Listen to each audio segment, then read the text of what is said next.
let's make an embroidered t-shirt. So I do sewing and DIY related content, and today we are going to be making an embroidered t-shirt, which I'm so excited about. I started with my knit fabric I was going to be using, and then I had a t-shirt already in mind that basically I'm just going to be cloning. So if you saw my video where I made a mock neck shirt, it's going to be a very similar process, except that this is not going to have the long sleeves or the same neck that the other shirt did. So I laid my t-shirt out and then I traced it on my fabric using a piece of chalk that was a completely different color. So as you can see here, I used the white chalk and I just went all the way around, being careful to mark where the armholes were going to be so I could have that nice curve. And then I cut out one piece for the back, and then I did repeat this exact same process for the front as well, except it's going to be slightly different. As for the front of your shirt, it's going to maybe have like a slightly lower neckline, or depending on how you want it, you could probably turn it into a V-neck. You're going to want one part of your shirt, so the back of it is going to have a slightly higher neckline versus the front.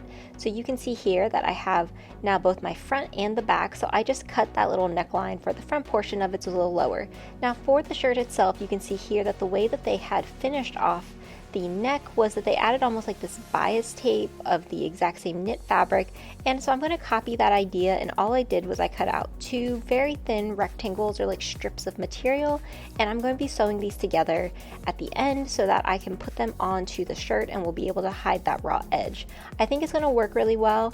As you'll see when we actually start to do it, it kind of gave it this cool little, it had like a fun neck effect, like, and so instead of being like a mock neck shirt, it had this really nice look.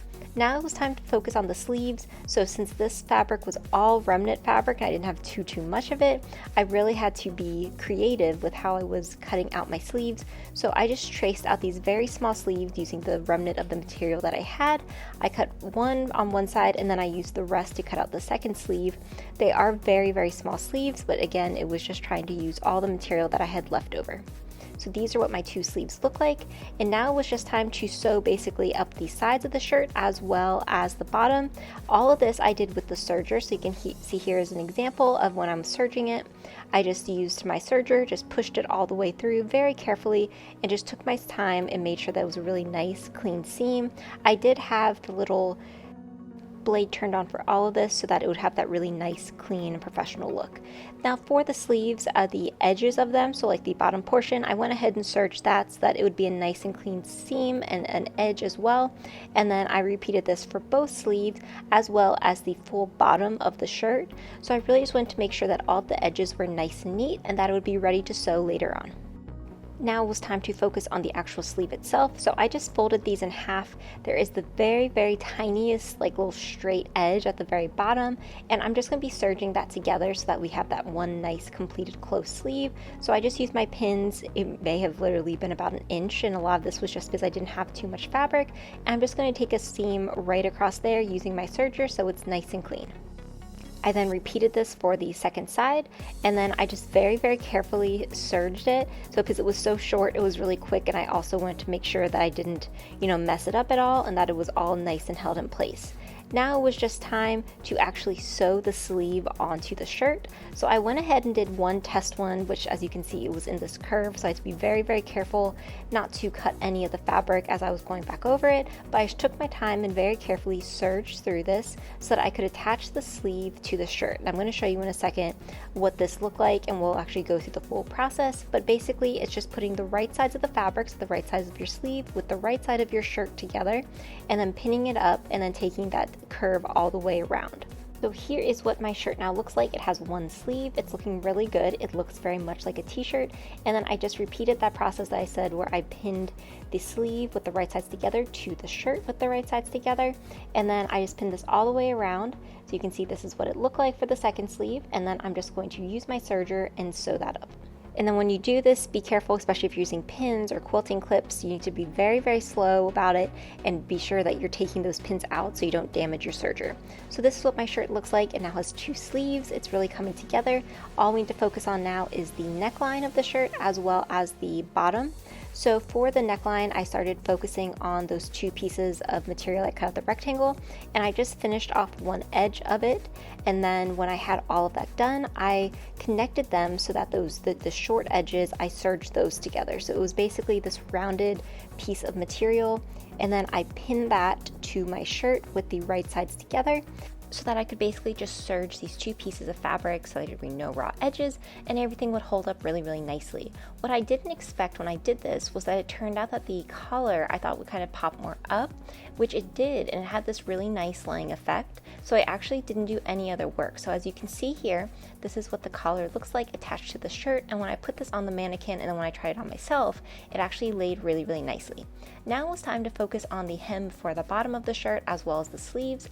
I just used my quilting clips and kind of clipped everything into place for how big I wanted that hem to be. And then on my sewing machine, there's multiple ways that you can actually do a hem with knit. You could use a double needle. I ended up using this knit foot, which I'll have a whole other video on specifically using this. But all you do is you attach it to your sewing machine like any other presser foot. You see it has this little silver hook that kind of helps guide the fabric along a little better. There's also a little piece of plastic, this blue piece of plastic near the needle, and that really helps move everything along.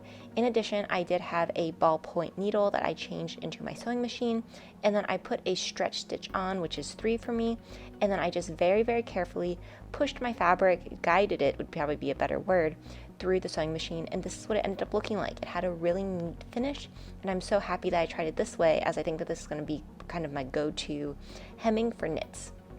I then repeated this for both sleeves so that I could have them hemmed as well, and then when all of that was done, it was time to try on my shirt, as technically it was complete.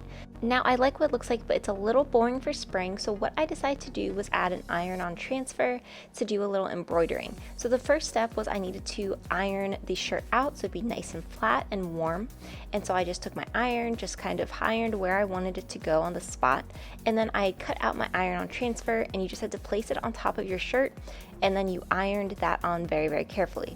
Now, my one big mistake with this is that I used an iron-on transfer that was black on a black t-shirt, so it did not show up at all. I even tried to do it a couple different ways and it didn't work.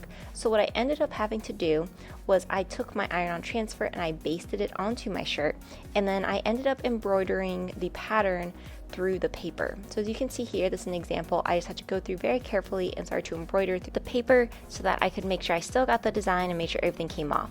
Once it was done, I then had to just very, very slowly remove the paper, which I found was easier if the paper was damp, as it wasn't as structurally sound anymore. So I just very, very carefully went through, removed all the paper from it. And when all the paper was finally off, I was able to see the design. It looked so good. I love the different colors I chose. I also think it's really fun for spring. So this is what the shirt looks like on me. I think it looks really great with a nice sweater. I could definitely wear this on its own as well. Everything came out really well. There's no raw edges and it fits perfectly. If you like this video and want to see more, be sure to like, comment, and subscribe.